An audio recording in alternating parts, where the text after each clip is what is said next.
Good morning. Welcome to this morning's scientific session on resource assessment. My name is Bruce Bailey. I'm with AWS TruePower, and I have the pleasure of introducing this morning's speakers. We have three excellent talks for you this morning to get your day started. Our talks will be ranging on issues dealing with simulation of wind farm operations and incorporation of remote sensing data for validation purposes. Another talk will be discussing degradation issues with commonly used anemometry in the wind industry and how to correct for those issues based on extensive research. And thirdly, a paper will deal with power losses resulting from turbine effects from large-scale arrays. For those of you who've been attending a number of these sessions, there's a lot of reminders that I'm obligated to provide you with. First of all, just make sure your cell phones are on silent or turned off, conversations out in the hallway, and don't forget those evaluation forms. We and all of us want to make next year's session even better than this, so those evaluations do provide very meaningful feedback. Also, you're all aware of the 3x5 cards for questions. We will be doing the questions right after each speaker. So if some questions come to mind as you're listening to a particular speaker, write down the cards, write it down on the cards, and the volunteers will be coming around to pick those up and bringing those up to me.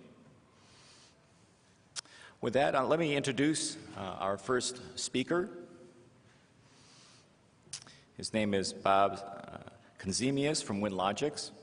Bob is a senior atmospheric scientist with WindLogix. He's an expert in boundary layer meteorology, and he's working to improve the representation of boundary layer physics for wind energy applications of atmospheric models. He has authored several refereed scientific journal articles, and as well as several conference presentations on the topics of boundary layer and mesoscale meteorology. He received his doctorate in meteorology from the University of Oklahoma and his MS in meteorology from MIT. And Bob will be speaking on the topic of development and testing of a wind simulator of an operating wind farm. My pleasure to introduce Bob Konzemius.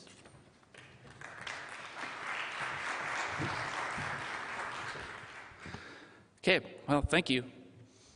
First of all, most importantly, I want to send some acknowledgments out. The project was funded by Xcel Energy, specifically their Renewable Development Fund, a grant we received, and three collaborators on this project are Bar Engineering, at least one of you I see out there, representative of Bar Engineering, and St. Anthony Falls Laboratory at the University of Minnesota is the principal investigator on this project. And probably a good chance it may not have been possible without an endorsement from the Prairie Island Indian community. So we have several partners involved in acknowledgements. Our goal in this particular project was to develop large eddy simulation capacity for an operating wind farm, and to take really kind of take modeling and simulations to the next step to see what we can really learn about wind turbine wakes. Our initial questions were to, how does the atmospheric turbulence interact with the turbulence, i.e. from the wind turbines that is generated within the wind farm? And so we thought, well, a combination of simulations and data collection ought to work just great. What we want to do is take advantage. We've got, in wind farms nowadays, we've got all these wind turbines, each with a nacelle-mounted anemometer, and you can take the power production as sort of a proxy for a wind measurement as well. Why not take all that data in sort of a scientist's selfish view, like, oh, we can learn all sorts of stuff about the boundary layer just by using wind farms. But on the other hand, we can really learn about how the wakes operate in wind farms if we just do simulations and collect the data and analyze it. So our wind farm of choice is within the Xcel operating area. This is the Mower County wind farm in southeastern Minnesota. We've got 43 Siemens 2.3 megawatt turbines, and our interesting segment here is the southwestern segment, which is interesting because we are limited to putting our SODARs on the access roads of the farm. This is CRP program land. We're not allowed to put any measurement equipment on that land, so we have to stick to the access roads. And this segment affords us the opportunity to do that. We can go have a unwaked SODAR here between turbines 39 and 40, and we can have one in the wake between 41 and 42 with SODAR 69. And if you ever see these names, Bud and Elmer, sometime during the talk, these are the nicknames for the SODARs. Because of when we first deployed them, those are the names of the people whose land they appeared on. So sort of a nickname. So the prevailing wind here is mostly from the south. So we expect SODAR 169 to be waked more often than SODAR 172.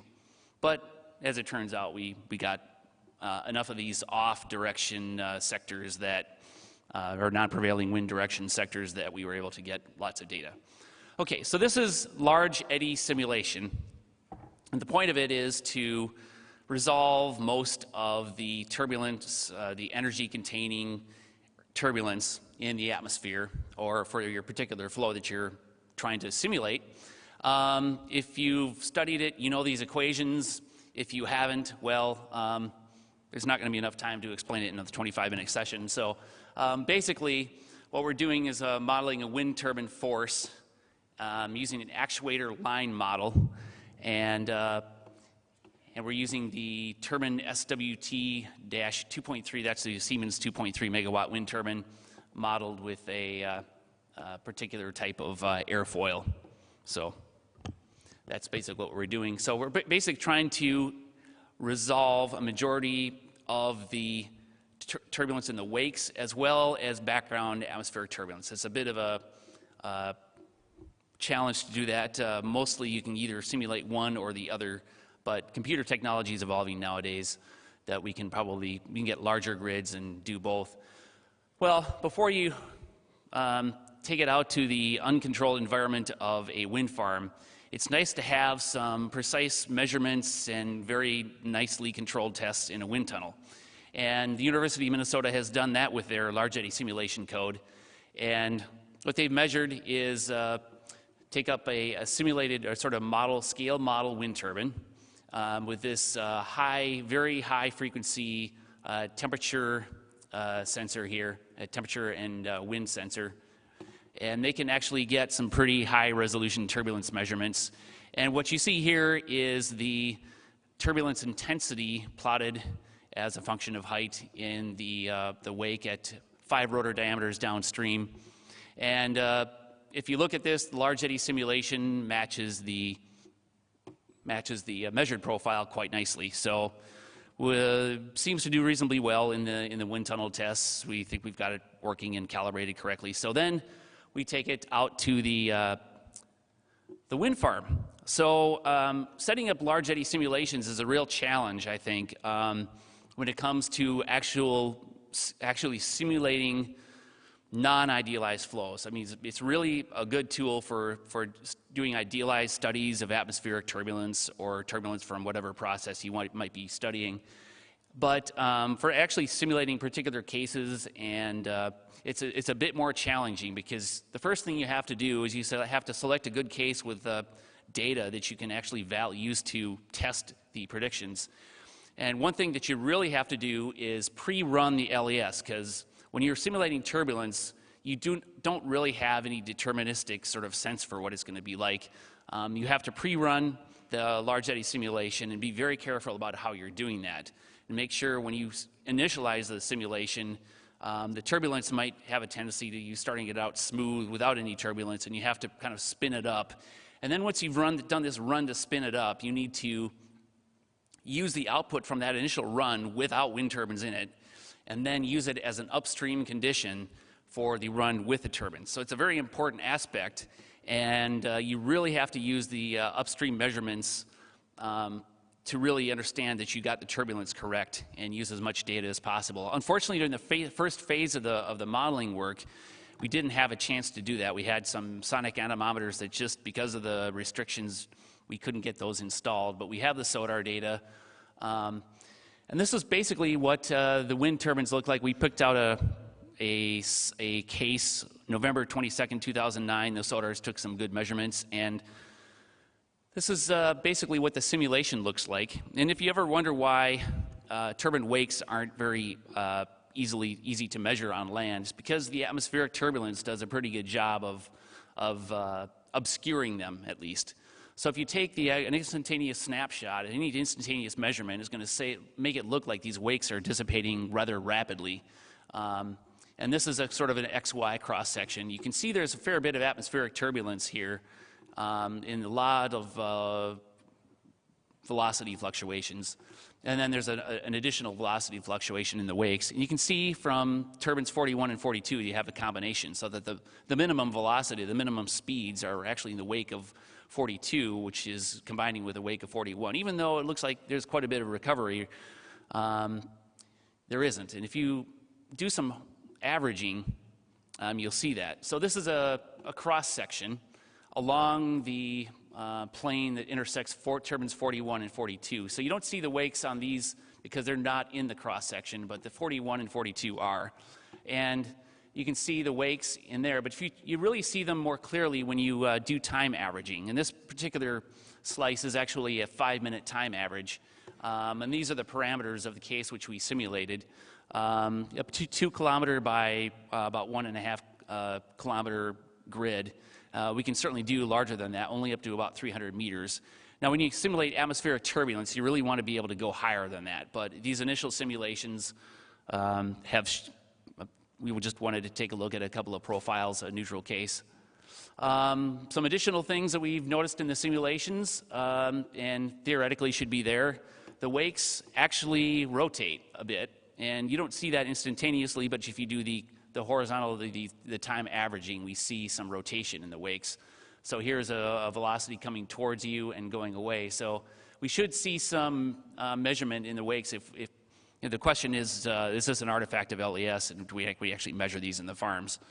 The turbulence intensity measurements show the expected values at the top of the wake where the wind shear is largest. So you get the largest mechanical generation of TKE. So the comparison with the SOTAR profile, okay, so well, we have this case. Here's the upwind profile. The boxes are the measurements. And we can see that it matches reasonably closely just to make sure we're getting the initial flow correct. And then we've got the wake. So we've done a reasonable job, maybe a little bit slowing down too much in the lower portion of the wake, but the upper part looks okay. So there we are, we have a profile that matches reasonably well. Mission accomplished? Well, no. So we have a lot more cases to do. There's a lot more work. This will tell you this particular case, but you know, sometimes things hide, like you have one thing that goes wrong and another one that goes wrong, and the two make it right, and you end up with a profile that looks good, but this may not be the problem. In fact, I think with a large eddy simulation, there's a lot of work, a lot of the things that can go wrong, and I've done some work on computational fluid dynamics for this farm too, and it's amazing how much work you have to do to make sure you get the initial turbulence correct, and be careful about how you do the boundary conditions on the sides. And there's one thing that's very important for these high-resolution simulations is boundary conditions. They have a large impact on what goes on in the flow, what sort of parameterizations you use. So we've got a lot of that work to do left. So the other part of the project is just essentially the measurements, and we're using a combination of SCADA data and SOTAR data, much similar to the way that one of our other speakers, Rebecca Barthelemy, has done in offshore wind farms with SOTAR. We're doing it on an onshore wind farm. And what we want to do is just basically take advantage of all the data that we can get with SOTAR and from SCADA, and take all the measurements available over the whole course of the project, and to composite them. So this is basically sort of the measurement we get. So we have from the turbines, we get SCADA data at the nacelle, the turbine hub height. This is sort of a plan looking at an angle at the whole turbine segment in the SOTAR. This is a SOTAR profile, And if you look at it, you'll recognize that there is a wake here. So this is a good example of what we see when the wind comes from the west-southwest from turbine 39 and sends a wake across the SODAR. This is the unwaked profile here, which looks quasi-logarithmic. So we can also, important to stratify according to the vertical temperature gradient. Now, the assumptions that are most commonly made is that these flows are neutral, but and as a first guess, as a zeroth order sort of assumption, that's pretty good. But when you look at things more closely, you realize stratification of the atmosphere is really important in the characteristics of these wakes. So we make sure we can take the vertical temperature profile by taking the 2-meter measurement from the SODARs and the 80-meter measurement at the nacelle, and making a combination of those to give you the temperature profile. And this is sort of, we classified it according to these stability categories. I've got, well, 5 of them listed here, but really the F class stands out. The really stable class stands out apart from the others, and this is where we actually have a lot of data in F, and I'm going to show you everything, and then plus the F class stability, and these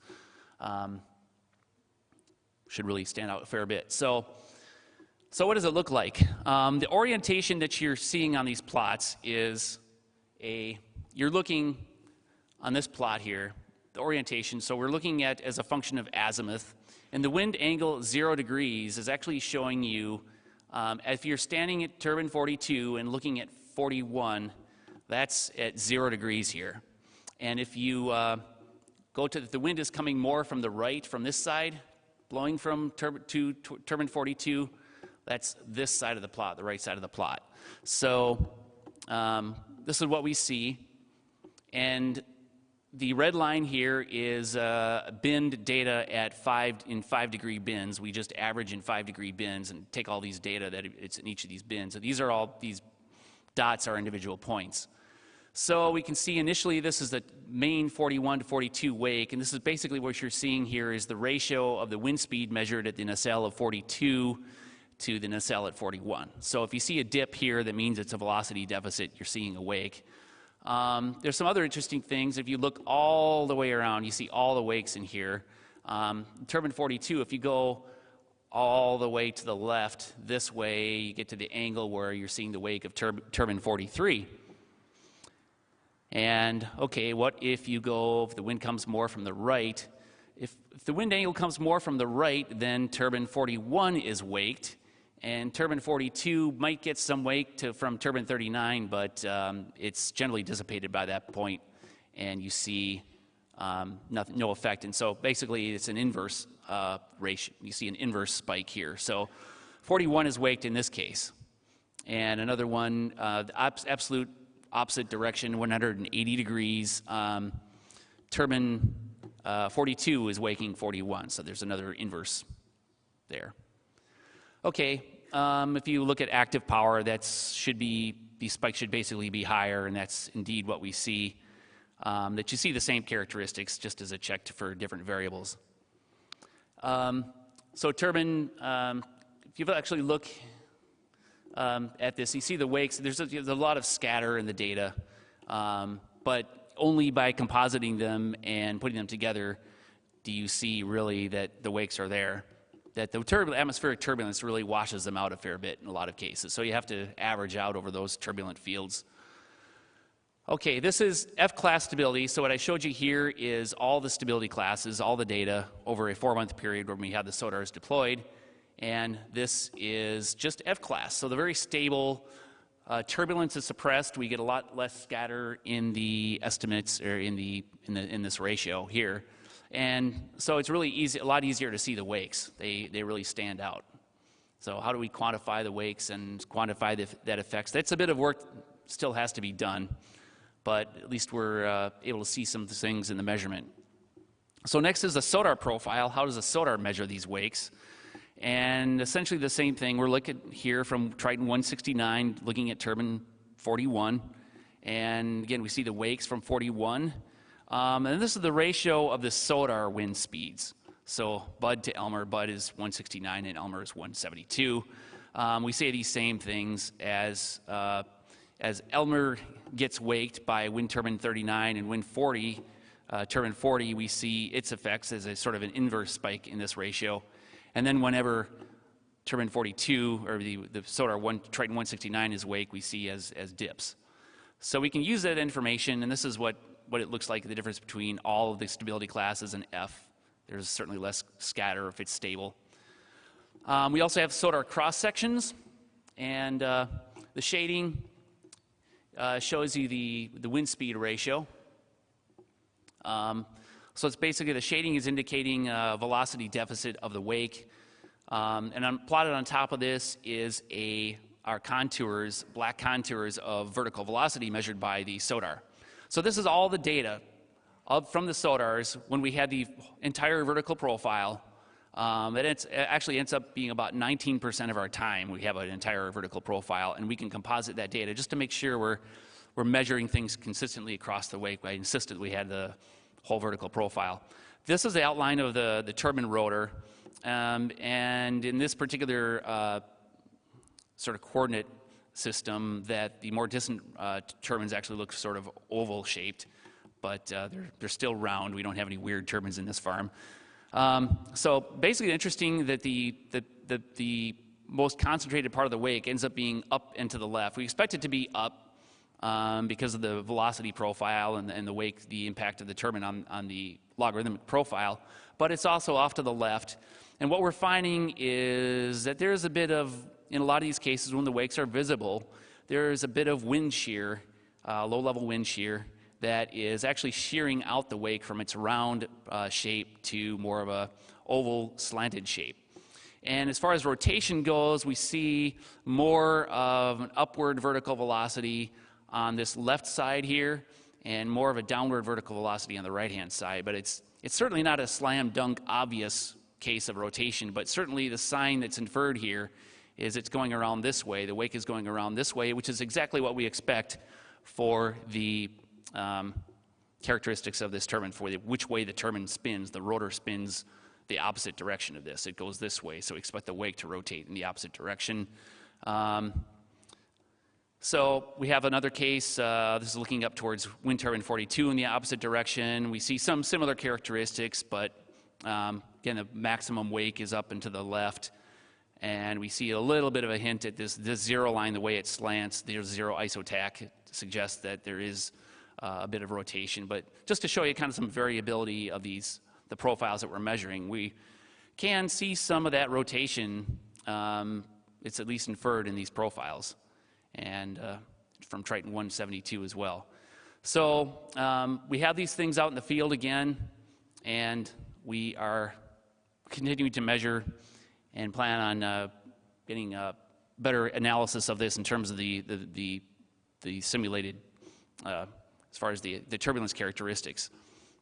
Okay, so you can take all, so this is kind of a wind, sort of a SODAR, well, sort of a wake rose, showing you, so we plotted the ratio, Triton 169, 72 to 169, and also the inverse of the ratio along all these directions, so that you can see individual wakes on here and identify them according to the geometry of this layout, which turbine is responsible for waking which SODAR, and basically just rule out the ones that really don't give you a unique wake. We can take a look at this data and say, as a function of distances between the SODAR and these various turbines, what do we get in terms of the velocity deficit as a function of distance? And this will tell you something about the wake recovery that's going on here. So again, this is the wind speed ratio. And I've had to try to do a little bit more quantification other than using this ratio. There's certainly things you can do, such as calculating what the power that would be expected would be, but that initial work hasn't led me anything, so just use a simple ratio here. And you can see sort of this logarithmic sort of recovery. Have not tested this against any of the wake models yet, but it's something we certainly plan to do upcoming. But certainly it shows you that it's kind of interesting to be able to take, actually see something that we can really test and measure against the wake models. And it looks rather consistent. We get some somewhat inconsistent behavior, but at least we do get something. Okay, the final part here is we look at cumulative wakes the SCADA data will show you something that happens down the row here. This is an example of a nice row we have, turbine 32 all the way through turbine 38. You can see here in this particular example that 2137 kilowatts, and then that number kind of decreases along with the wind speeds as you go downstream. This poor turbine 37 really is not able to produce much power. Now, fortunately, this is not a prevailing wind direction. We did not lay out our farm this bad, but this just happened to be a case that it was just blowing right down the row of turbines. So we can look at these power ratio plots again to see the wake, and look successively downstream at each of the turbines and see how that wake grows and spreads. So this is 30. We're starting at 32 here, going down 33, 34, 35, 36, 37, and so on. And so we start at 33. Initially, we see a fairly distinct wake. And again, the red line is the bend averages of all these black data points here. So these are 10-degree bends in this case. And we're just looking at F-class stability when the wakes are actually most persistent and more measurable in the data. And as we go down the row to 34, maybe a little bit more, but it doesn't look much different.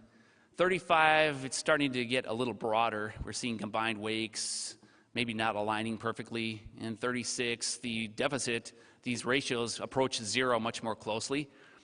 And continue on to 37. This is the one on that plot that had the least wind. You can see it's really suffering here. And then 38, looking up wind at 32. There's a broader wake, but not so small a velocity deficit anyway.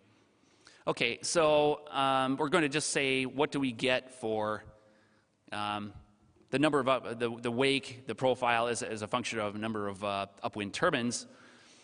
This is all that data by stability category, and we can tell that the F-class stability, where the wakes are most persistent, we get the most penalty as a function of number of upwind turbines, which is quite consistent with what we should really see. And the unstable classes have the quickest recovery, and the turbines downstream suffer a bit less. So that's what we have so far in the study. And what we've found is certainly we can use both the SCADA and the SODAR data. They're quite useful to measure the wind turbine wakes. And but we certainly know that we have to composite the data to make any sense of them. It's not like in a wind tunnel where you can move the sensor around in a precisely controlled environment. The wind changes, and you have to composite all that data that you get from various wind directions. Don't assume neutral stability. I'd really like to, next time if I speak about this again, is to show the results, a bit more quantification in terms of turbulence characteristics and so on. But for now, we're looking at just various stability categories. And we've seen some things, very interesting things in the SODAR profiles, and certainly we have a lot of work left to do on simulating different cases to learn more general things about the results and how careful we must be to set up large eddy simulations. So that's all. Thank you.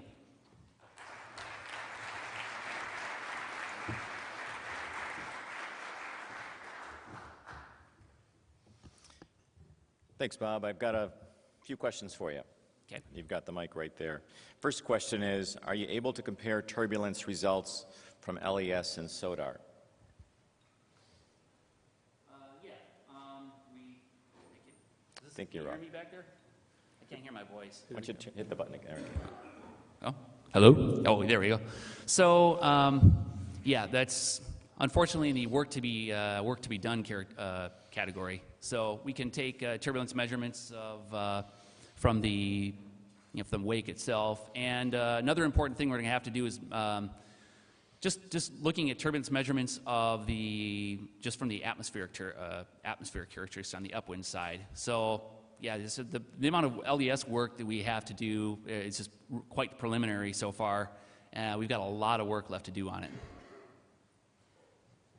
How accurate do temperature measurements need to be to get valid stability determination? We're finding that a lot of our nacelle data is to the nearest degree Celsius. That'll at least give you some sort of a crude idea. For the amount of variation that you get in the temperature profile, that actually probably is reasonably good. But if you can get something to the nearest tenth, higher resolution up to the half or a tenth of a degree Celsius, that would be better. I think certainly for just as a first level of improvement over what we've done before, compared to neutral stability, we can get by with a degree. So. One or two more questions here. It looked as though the magnitude of the wake was not impacted by the stability class, but the standard deviation was. Shouldn't class F result in larger wakes due to less mixing?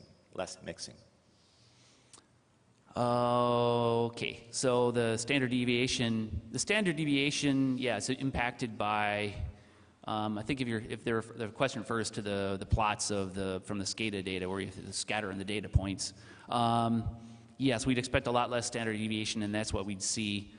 The values, yeah, that's just a rather interesting aspect. I think if you notice a lot of those plots, the actual velocity deficit didn't look quite so different, and that would probably be in the category of, yeah, we need to look at that more carefully.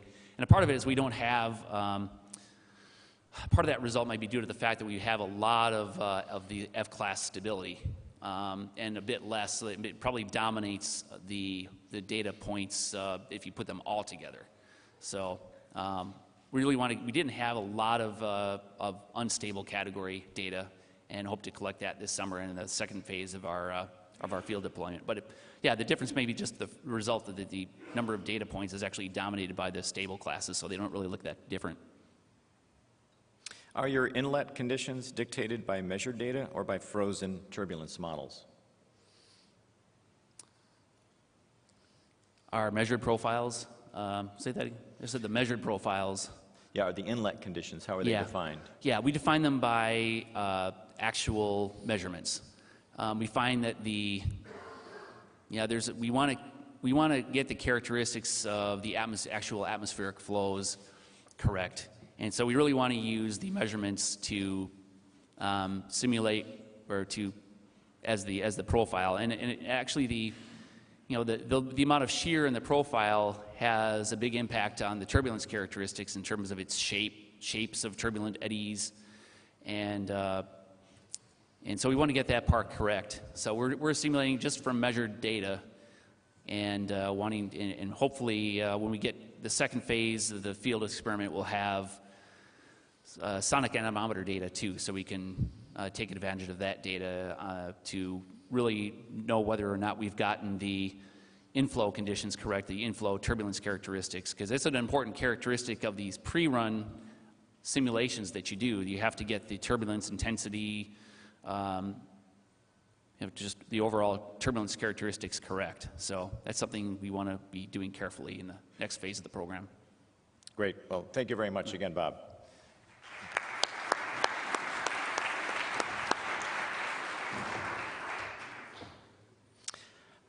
Our next speaker is Eric Hale from AWS True Power. Eric has a BS in Atmospheric Sciences from State University of New York at Albany. Eric has 3 years' experience in the application of meteorological measurement and analysis techniques in wind energy.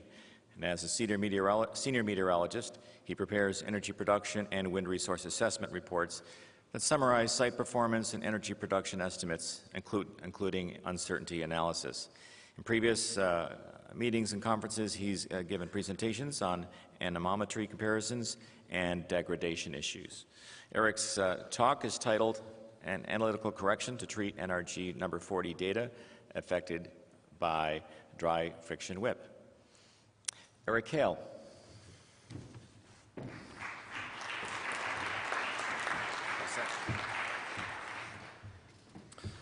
Good morning.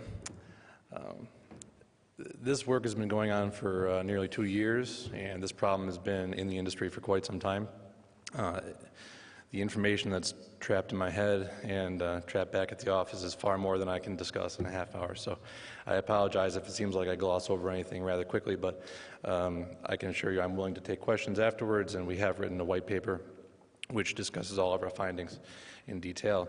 I am going to operate under the assumption that people understand what the number 40 anemometer is and the problem that was found with it. And I'll just briefly discuss the actual problem, and then I'm really going to dive into our correction and the validation of the correction.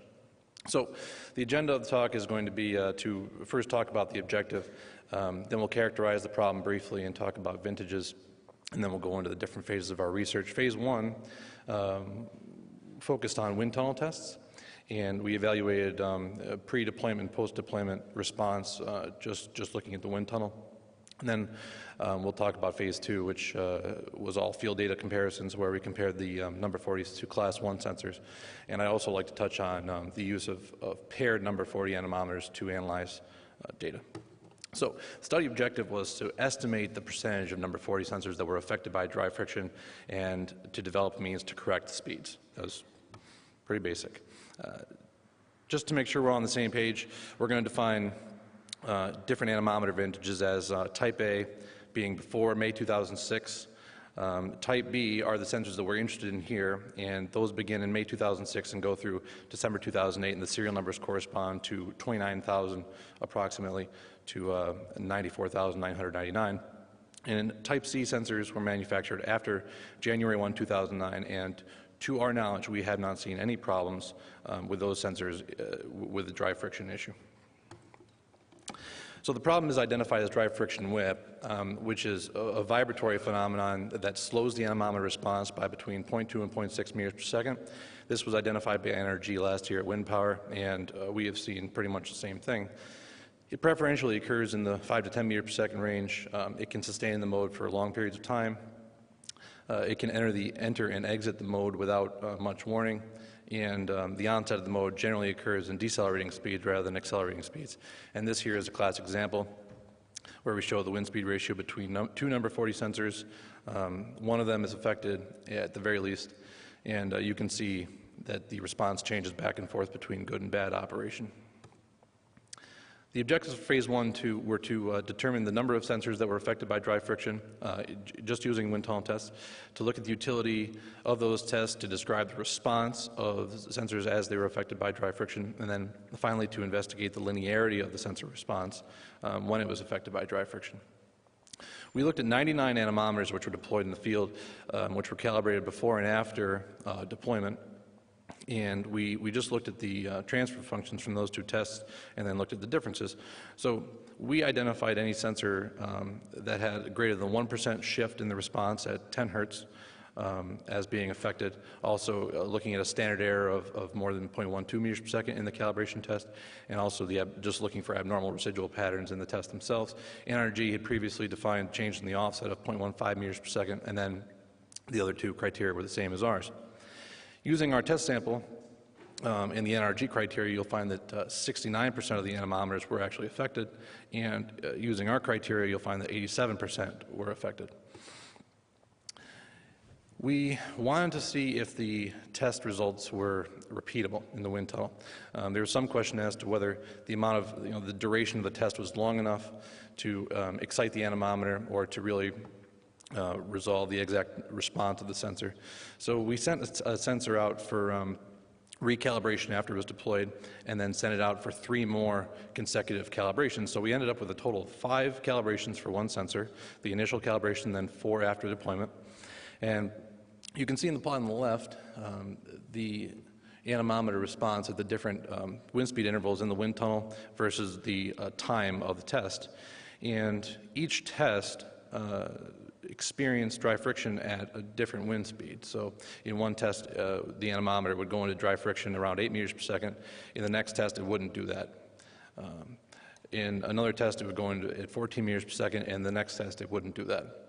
So we found that the test was not especially repeatable because the anemometer the response isn't especially predictable at that point.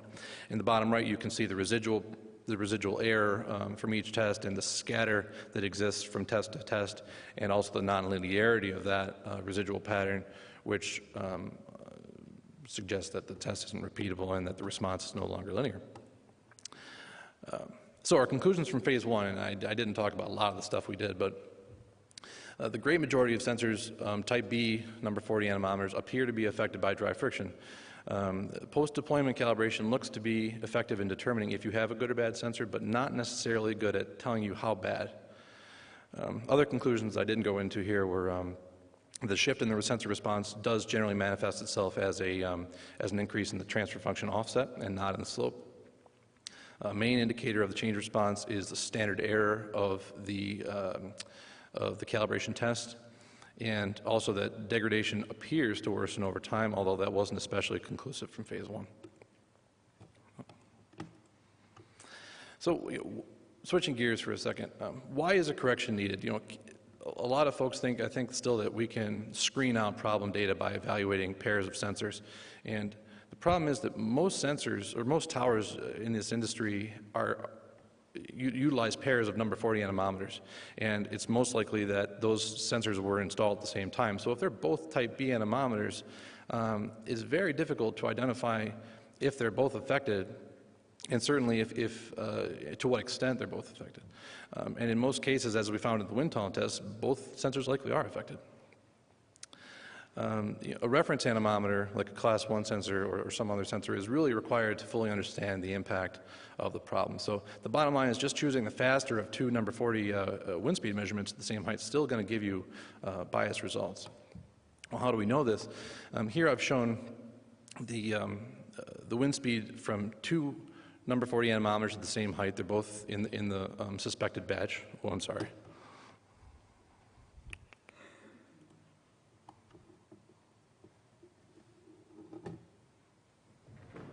Are you doing this? Sorry. We're looking at two number 40 anemometers, which are paired at the same height. On the y-axis is what we're going to call the redundant anemometer, and on the x-axis we'll call it the primary anemometer. You can see that the primary anemometer in this case is reporting much higher wind speeds. Ideally, you would expect to see a one-to-one relationship between the two sensors, very tight scatter. In this case, there's clearly a bias, and there's a tremendous scatter between the two sensors. These two anemometers were paired together for 10 months, and we removed the effect of differential tower effects. So the redundant anemometer, which was especially slow, was replaced with a wind sensor anemometer. And we find that suddenly the wind sensor anemometer is reading much higher than the previously thought to be good primary sensor.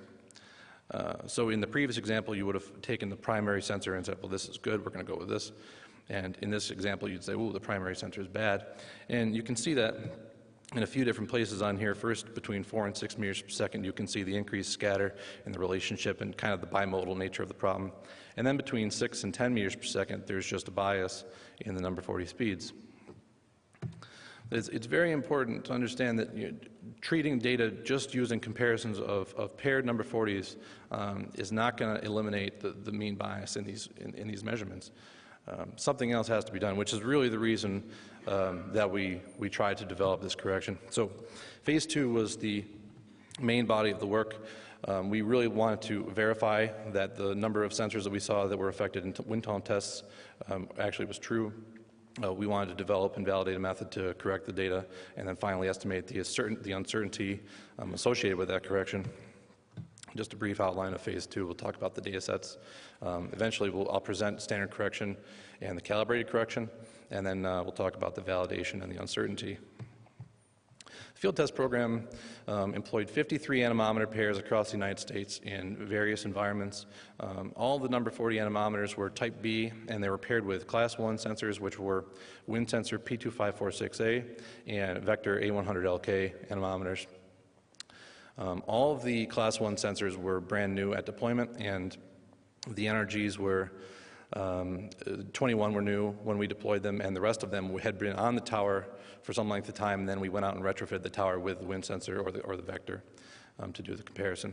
There was a wide range of sensors that we tested between the serial number 34,000 to 86,000, and because we had many of those NRGs out in the field before the class 1 was installed, we looked at different lifetimes of the NRG anemometer. So we got a vast range of lifetimes, even though we only looked at 8 months or 9 months of data overall. In order to do this comparison rigorously, you've got to make sure that your reference sensor is stable and doesn't experience its own problem. We got our hands on 19 pre- and post-deployment calibration results for the wind sensor anemometer that was deployed between 155 days and 1,500 days in the field, and we found that in none of those cases did the sensor response change by more than plus or minus 1% at 8 meters per second. We evaluated the mean difference between the class 1 and the number 40, and just plotted it up here relative to the bin, and you can see that the mean difference is approximately 2% or more. And the 47 out of the 53 anemometers in the sample had a lower response than the wind sensor by at least 1%. And it's worth noting that when the number 40 is functional, and in the new sensors, we don't find this. Obviously, we don't find this difference when we compare the two sensors. We find that there is no bias. This is a plot of the difference in the wind speed of two sensors versus the mean wind speed. And I've shown these two as examples of what plots should look like when you have functional sensors. On the left, you've got two vector anemometers. There's no mean bias. The scatter is quite tight. On the right is type C number 40, which is again, presumed to be unaffected. That's compared with a wind sensor anemometer. And you can see that again, there's no mean bias, but the scatter does increase as you move up in wind speed. When you look at the type B sensors, these are just three of the 53 that we looked at. You can see many different things pop out here. I chose these three different anemometer pairs because they show significantly different patterns, and I wanted to demonstrate the variability of the problem. In pair 1 and pair 3, there's a much thicker scatter, and it's likely that the anemometer is bouncing back and forth between good and bad operation. In pair 2, the maximum bias occurs around 7 meters per second, and at no point is there no bias in that range. So the anemometer is always in vibratory mode in that particular wind speed range, whereas in the other two plots, the anemometer will go back and forth between the two. So the problem does present itself in different ways. And it's also worth noting that in pair 3, the maximum biases occur in the 10, 11, 12 meters per second range, which is somewhat surprising because it was known that, it was expected that the 5 to 10 meter per second range was the preferred range. We were concerned that the change in the response over time was an issue from phase 1. So what we did is we looked at the change in the bias for each anemometer pair as a function of the total number of cycles that an anemometer had experienced. We found that this was a better analog for wear and stress than calendar time.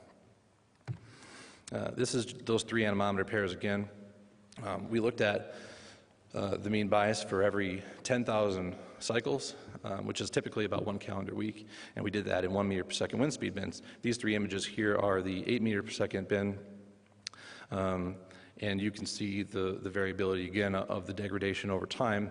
In pair 1, for the initial period, there's no clear trend, and then towards the end of the period, the anemometer appears to be degrading quite rapidly.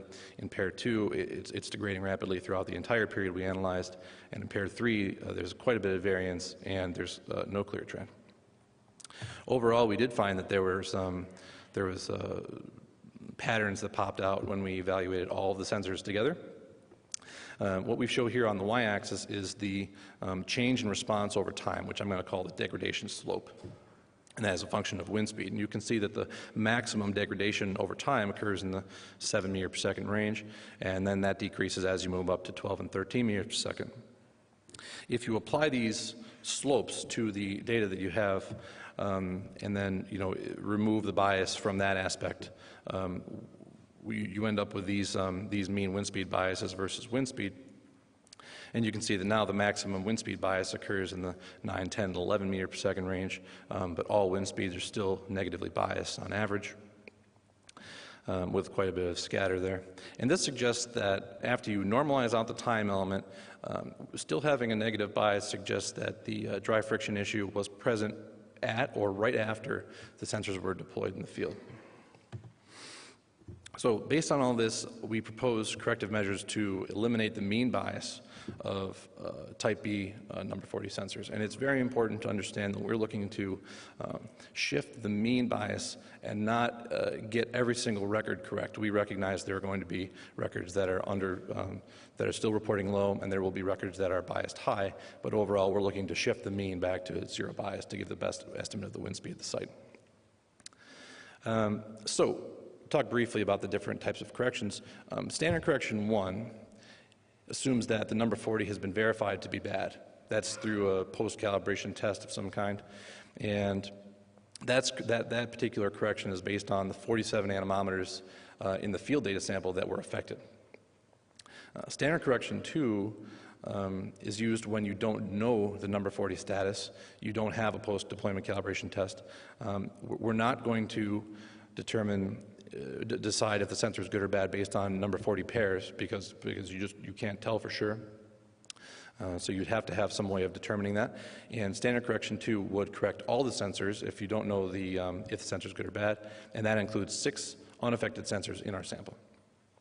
And finally, the calibrated correction, it calibrates the number 40 using data from a paired number 1 or a paired class 1 sensor. And this is really for the scenario where you have a number 40 out in the field for some length of time. You don't know how bad it is. You go out, retrofit the tower with a class 1, a wind sensor or a vector, and then we're able to calibrate back the data prior to that installation. And we found very good results of that method. A proposed decision tree to address type B data, you have to first make sure that the sensor is in the serial range. If you have a class 1 anemometer installed with it, then you can determine if the sensor is good or bad. Obviously, if it's good, you don't have to do anything, and that's the best case scenario. If the sensor is bad, then you would apply a calibrated correction, and that's also not a bad option. The second scenario is that you don't have a class 1 redundant, but you're able to post-calibrate your number 40 sensor after deployment. You can determine if the sensor is good or bad. If it's good, then obviously you have no problem again, and if it's bad, then you would apply a standard correction 1, which again was based on the 47 bad anemometers in our sample. And finally, if you don't have a class 1 sensor and you're not able to post-calibrate your data, you would apply standard correction 2, which is again derived from all of the anemometers in the study, including 6 good anemometers. So we were trying to make sure that the correction was robust and the results were we were getting the results we wanted, which was to shift the mean bias back to 0 and to end up not increasing the scatter of the results and of the biases.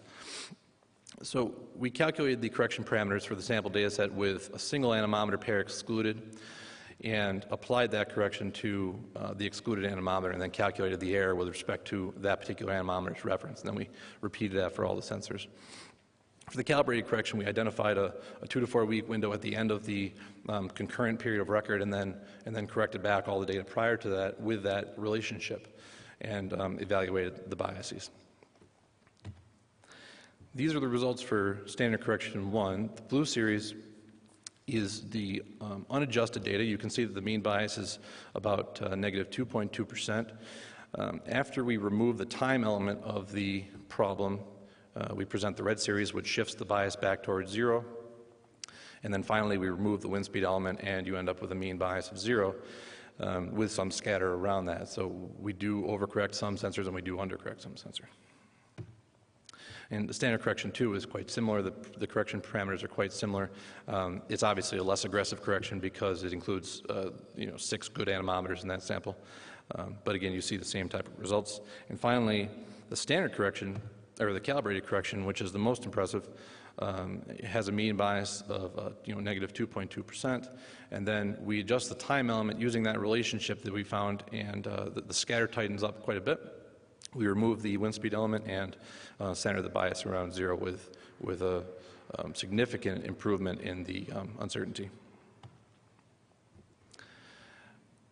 To assess the additional uncertainty of the correction, we found that the most important factor was the magnitude of the correction itself, and that anemometers that were corrected, the smallest amount, had 1.5%, 2% corrections, had the lowest margin for error when we evaluated the residuals, and the anemometers which had been out the longest in the field and had the biggest corrections were found to have the largest error in the correction. So in the bottom right plot there, I show the standard deviation of the residuals, which is an analog for uncertainty, versus the magnitude of the correction to the wind speeds.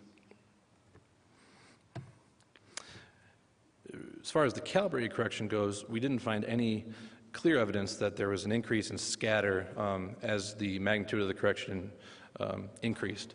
and we elected to just use a flat uncertainty for the calibrated correction. These are our proposed incremental uncertainties for each method. Standard correction 1 uses that linear relationship that we talked about 2 slides ago. And the equation is just based on that linear fit. Standard correction 2 is the same, and then the calibrated correction has an additional uncertainty of 0.7%. So our conclusions. The field and wind tunnel comparisons both suggest that 85% of the number 40 sensors are impacted by dry friction. That, of course, is relative to your criteria, but even using our G's criteria, in the wind tunnel test, we found almost 70% were affected. The wind tunnel tests are useful in determining if your sensor is good or bad, but it's not necessarily good at determining the magnitude of the shift with any kind of certainty. Number 40 pairs are not sufficient to identify all affected anemometers, and you will get a lot of false negatives. Choosing the faster of the 2 number 40 anemometers is a way to mitigate the problem, certainly to mitigate the problem and to eliminate the worst cases, hopefully, but it is not a way to eliminate the problem. While scatter exists, our proposed corrections do eliminate the mean bias. The correction parameters that we've developed are based both on the number of cycles that the number 40 has experienced in the field and the wind speed distribution at the site. Both standard corrections 1 and 2 can eliminate the mean bias, and those wind speed adjustments are typically on the order of 1.5% to 3% overall, depending on the site. And finally, the calibrated correction is an excellent option, which removes the mean bias from the number 40 anemometer with only a minimal incremental uncertainty. References. Thank you.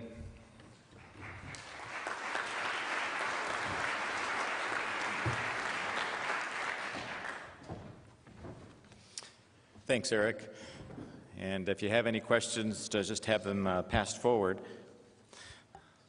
The first question I have for you, Eric, is how are you defining an anemometer cycle? Hello. Yeah, all right. An anemometer cycle. We were looking at the electric response of the anemometer, and since the vast majority of these towers employ symphony loggers, we were getting the 10-minute averages. So we just looked at the electronic response, which comes out in hertz, of course, and we used the hertz value as an analog for number of cycles, and we recognize that that isn't actually the number of revolutions the anemometer has experienced, but it is a reasonable approximation for that.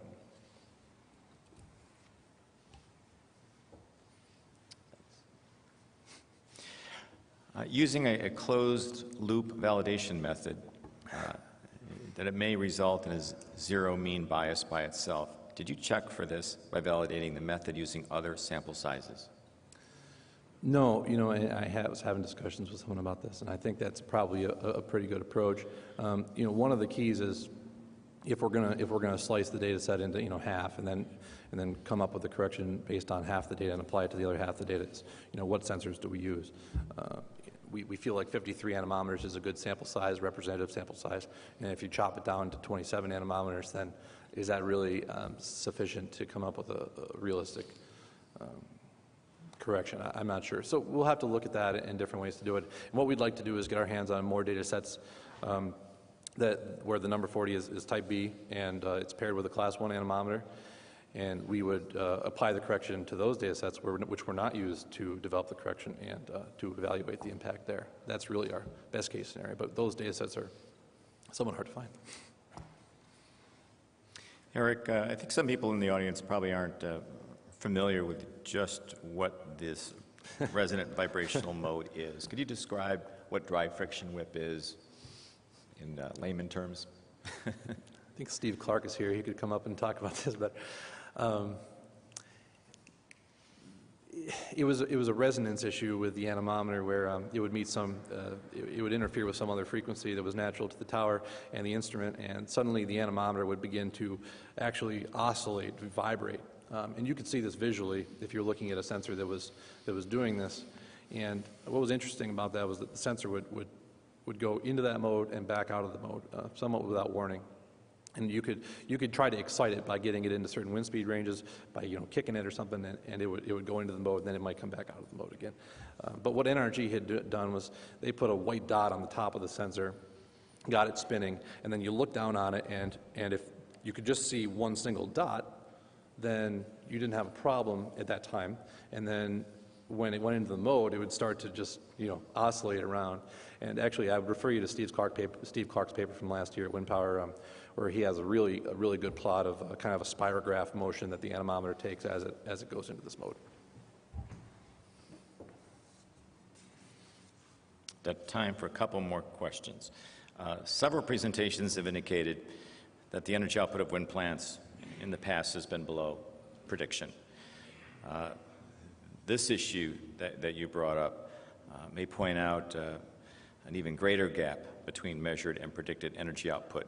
Did you estimate this gap?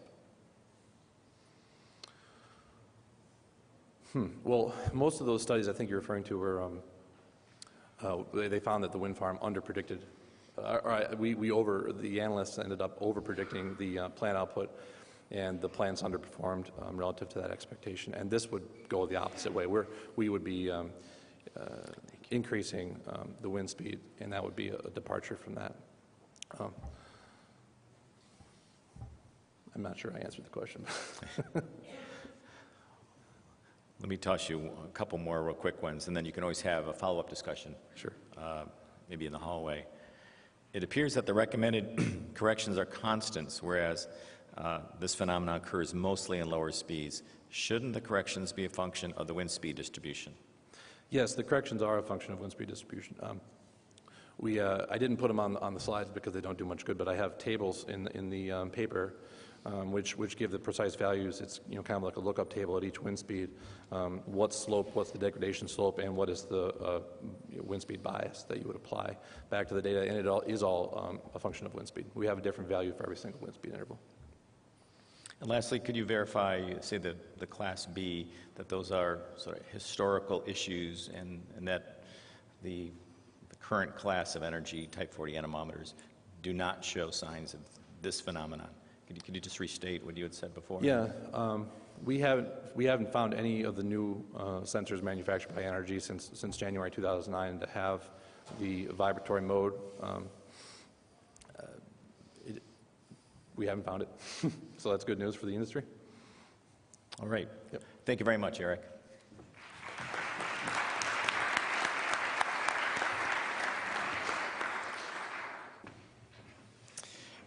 Thanks, Rebecca. I have a few questions for you. Do you know what the pre-construction wake estimates were for the wind farms that you reported on that have wake losses of 10 to 25%? Do you know what their pre-construction estimates were? Well, actually I do in some of them because I was the person who did them. I can't really report what they were, but I can tell you what WRA generally predicts. If you look at those kind of offshore wind farms and you use the standard wake decay coefficient, then you would get losses somewhere around 10% for a 100 megawatt wind farm. And it would be less than that if you're looking on land. Do you see the industry coming together on the topic of wake modeling such that a standard, like an IEC standard, is established on how to model wakes? I think there's been really amazing progress these last couple of years, and that's partly because your US wind farm developers are a little more open with their data, which I think is really helpful. And there is a plan, it's not a kind of an official plan, but at least it's been discussed that there should be a wake model benchmarking exercise that could, of course, lead to a standard. I don't see a standard in the next couple of years, but I think there's still quite a lot of development to do. And we're hoping to get the wake model benchmarking organised over the next year or so. So there'll be a chance for everybody to improve their wake models, and I think that's the way forward, is to collaborate and everybody to try and work together to get the best out of the data that we have and improve our models. What do you anticipate the effect of wind speed variability does to the accuracy of the wake simulation? For example, variability oversight in large facilities. It's hard to tell, I think. We can see that there's variations on so many timescales that they can really be overwhelming in terms of trying to deal with them. I mean, there are things that we can do. We can screen out some of the worst cases where we see things like frontal passages over wind farms that basically mean there's no relationship at all between the wind speed that's experienced at some turbines kind of in the edge of the array compared to the beginning. And there are some things that we can do where we see systematic bias that's coming from things like topography. So I think there are a lot of corrections that have to be employed, and those are always a little bit unnerving because, of course, we don't want to correct them in the wrong way. So it has to be very carefully done. There's no doubt that the wind speed variability has impacts in the short term, in some cases, of course, in the long term, but mainly coming from topography. Time for one quick final question. The light is blinking up here. But knowing that many wind projects are being built now sort of in clusters, so there are upwind effects of adjacent wind farms, how can you take that into account for these models? It's such a great question because we've been looking at this in Europe because I don't know if you know that both Hornsea and Newstead, the offshore wind farms, now already have upwind wind farms. And this is, I think, a bigger issue offshore because the turbulence is lower. So how do we take into effect? It's not really clear, and that even though there's been purpose-made experiments and purpose-built masts for this purpose, it's very difficult to tease out the impact. In the case of these two offshore wind farms, well, they were collecting data before the second wind farm was built. But then if we can take into account the climatological differences, we should really be able to see what those impacts were. But it needs work. It's a big question. It's a good question. Thank you. Let's give a round of applause to our three presenters.